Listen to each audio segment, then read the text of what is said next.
For me, never giving up meant just that. I mean, every single day when I woke up, I thought, today's the day.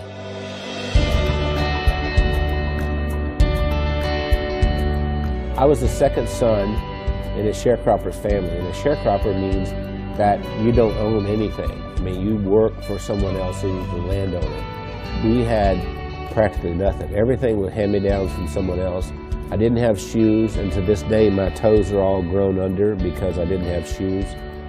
I remember I had this encounter with my mother, and I said, you know, tell me you love me, and she didn't do it. And so I went down and I sat on this creek bank, and I thought, you know what? I don't care if anybody loves me, I love me.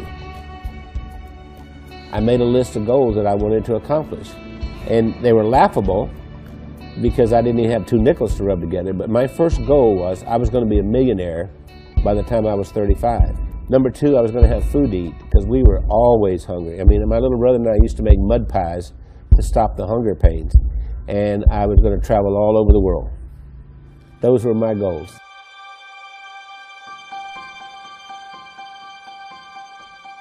I've learned everything from working with Randy.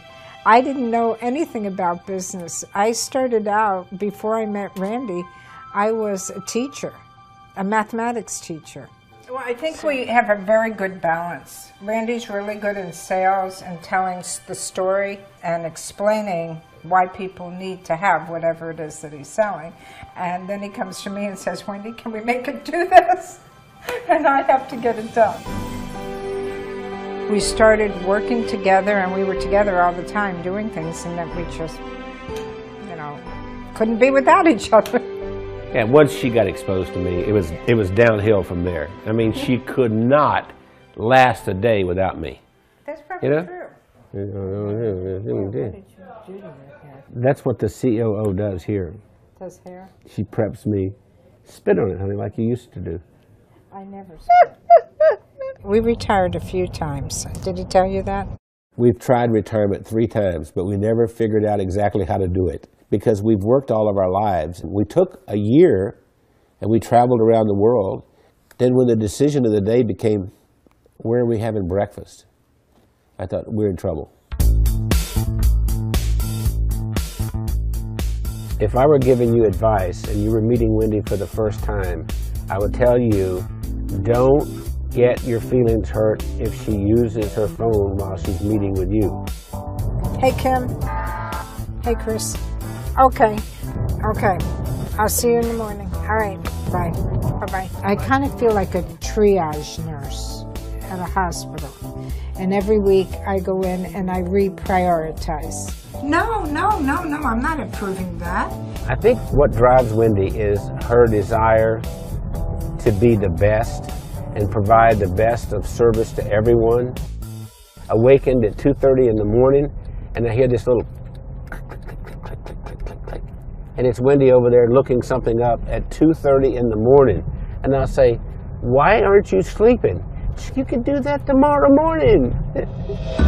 We are the definition of entrepreneurs. And we don't like doing one thing at a time. We have to do a lot of things at the same time. It's not just Randy and Wendy doing all this work. The whole team, every single one of us works round the clock. Hey, gorgeous. Listen, Bernice has been with us for what, 5, 6 years? 6 years. Yes. And we love her to death. I love you guys. Yeah. Randy leads with his heart.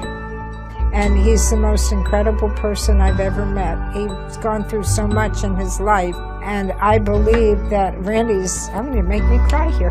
Randy has made the difference in my life. What's important is, what do I contribute this day to make the world a better place? I know that sounds corny, but that's really what it is. My daddy used to say, we leave here with empty pockets. The other thing my dad said is that when you leave, you'll be accountable for 2 things. 1, how did you treat Mother Earth? And 2, how did you treat the people on Earth? I feel that I have found joy and that I've given joy, and I think there's a lot more joy that we can give.